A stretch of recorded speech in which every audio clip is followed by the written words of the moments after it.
Usap-usapan at trending ngayon sa social media ang bagong boyfriend ni Kathryn Bernardo na walang iba kundi itong si Mayor Mark Alcala ng Lucena.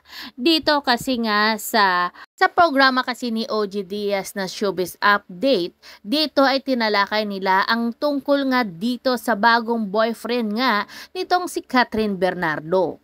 Nakaraan lamang ay usap-usapan din at trending sa social media na di umano'y nagkabalikan na nga itong si Kathryn Bernardo at itong si Daniel Padilla. Pero ito ay pinabulaanan ng Mami Min nitong si Kathryn Bernardo. Ayon pa sa kanya ay walang ganong balikan na mangyayari dahil pala sa teke na nga itong si Kathryn Bernardo. At ayon pa nga dito sa mga bali-balita na nagkaayos na daw si Kathryn Bernardo at si Daniel Padilla pero hanggang doon na lamang. Noong una ngang sabi ni OG Diaz ay natalakay nila noon na nilink daw itong si Mayor Mark Alcala kay Kathryn Bernardo. Pero dito ngayon ay napatunayan nila na totoo na nga daw ang kanilang nababalitaan. Kaya na ito guys, panoorin natin ang buong video. Sabihin mo na! Kahit hindi confirm. Ito na nga. Oo. So, totoo na sina Daniel at Kathryn ay hindi sila nagkabalikan. Nagkaayos sila, yes. Pero yung balikan, malabo, sabi ng aking source. Bakit malabo? Malabo kasi, ang sabi lang sa akin ewan ko kung true Naku, ay naman sa ewan ko kung true, pero true. Hindi nga. Ayoko na. Anyway, hindi nga, kasi huwag ka na magsalita, friend. diba, inuubo ka, baby. Kanina pa yan, pigil yung ubo niya. Nararamdaman namin. Diba, dito punta ang lakas ng ubo mo. Kaya naman tayo sa balita. Okay, yun na nga. So, ang sabi sa akin, imposible maging si Daniel at si Kathryn. Bakit nga? Dahil ba kay Alden? Ito nga, kasi kung single pa rin si Kathryn, pwedeng magkaroon ng possibility na kung liligawan ulit siya ni Daniel, di ba? Teka, anong kung single si Kathryn?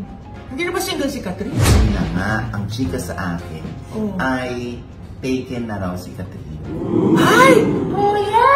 Bakit? Sino kumigla? Taken, ano lang.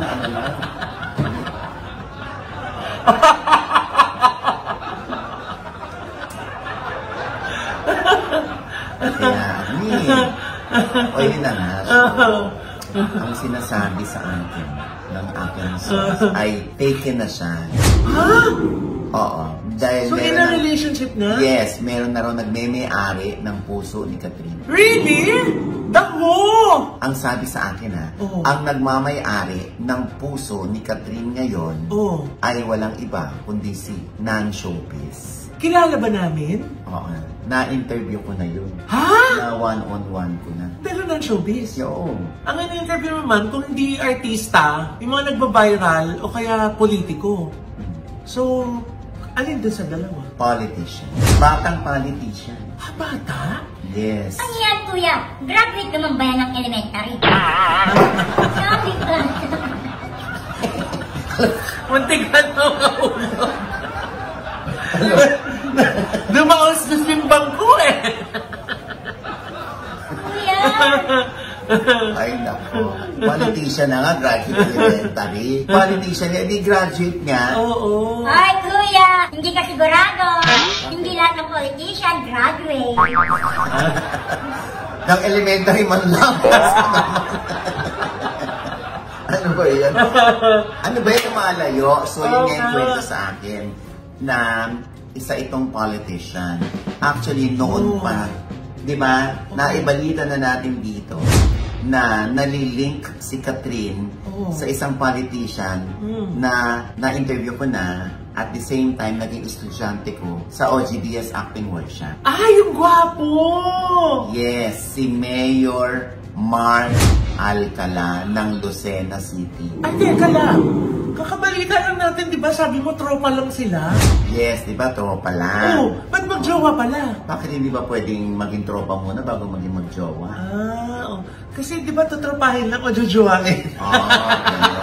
Di ba ito yung tinanong natin dati sa kanya habang naririnig ko yung ubo ng... Ayan, di ba? Paano? Pati naman sa hirap na hirap. Ano? Magpa-chest x-ray ka nga. Dumi-dumi na ng baga mo, kakabig mo. Hugasan mo ng bida dishwasher. O ito na nga, kung naalala mo pa, Lloyd, di ba? Oo. Piniin ko si Mark Alcala. Nung unang lumabas yan, na naliligaw daw ba? Naliligaw daw siya. Hindi niya ako sinagot. Kasi, tinan mo ang tinext ko sa kanya o yung tinian ko sa kanya nung July 30. Sabi ko, Mayor, July 30 to 2024. Hindi ako sinagot ng 1:20 p.m. yun. 9:25 p.m. Sabi ko, Dedma, ha. Sabi ko. Siyempre, alam ko kasi, magkakilala kami, magkakita kami, dahil friends din namin yung parents niya. Ni Mayor Mark. So, sumagot naman siya. Sabi niya nung 9:26 to 9:33 ng July 30, sumagot siya, sorry, medyo busy lang titos. Soka ako tomorrow. So, ano yun, parang Soka, S-O-C-A. State of the City address. So, sumagot naman ako. Itatanong ko lang if you are really courting Catherine. Ano sabi? That's July 30 Hindi siya sumagot. 10:34. So true nga, di rin na naman siya sumagot. So August 2, kinunclude ko na. So naliligaw nga si Mayor. Hindi pa rin siya sumagot? Hindi siya sumagot. August 2 ulit. Dead man na talaga. Okay, thanks. Ano mo ba naman minsan sa mga text messaging na, di ba? Kung silence means yes, dead ma means yes.